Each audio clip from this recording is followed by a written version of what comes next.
खुलुमबाय हर गेजेरनि रादाबाव नोंथांमोनखौ बयखौबो बरायहरबाय। आसा खालामो नोंथांमोना गासिबो मोजाङैनो दं होननानै आंबो मोजाङैनो दं। जोंनि बे आसामनि सिङाव थानाय बड'लेण्ड मानास हाग्रामायाव हाथियार एबा सिलाइ मोननाय जादों।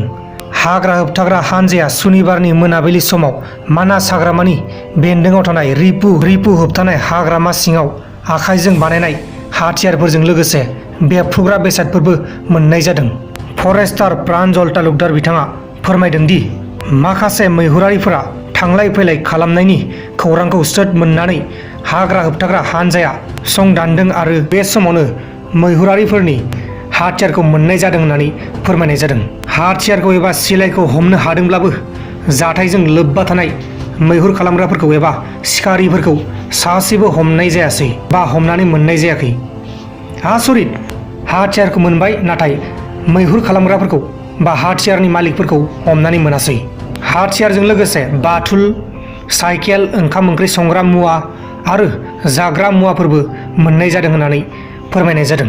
लोगोफोर, बे जाथाया कुसुगाव ओनसोलनि हाग्रा गेजेराव जादों आरो बे मैहुरारिफोरखौ हमनो थाखाय पुलिसफोरा एबा फरेस्टारफोरा नायबिजिरगासिनो दं एबा संदानगासिनो दं। औ नंगौ रायजो राजा नोंथांमोन, जोंनि बे आसामनि सिङाव थानाय बड'लेण्ड मानास हाग्रामायाव हाथियार मोननाय जादों एबा सिलाइ मोननाय जादों। सिलाइजों लोगोसे बाथुल, ओंखाम ओंख्रि संग्रा मुवा बायदिसिना बेसादफोरबो मोननाय जादों। आसरित, बे लकडाउननि समाव जोंनि बे आसामनि सिङाव थानाय बड'लेण्डनि हाग्रामायाव एबा मानास हाग्रामायाव सिलाइ मोननाय जादों।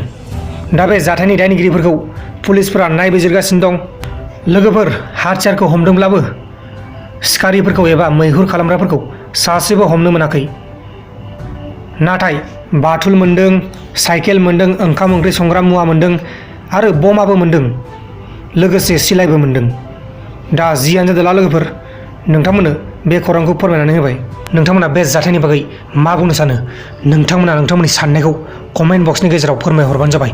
कमेन्ट बक्सआ एकदमबारे फ्रि, नोंथांमोननि गोसो बायदि कमेन्ट खालामनानै फोरमायहरबानो जाबाय। बेखिनिखौनो बुंनानै दिनैनि बे भिडिअखौ फोजोबनाय जाबाय। जै बर' हारिनि जै। बाय, गुड नाइट।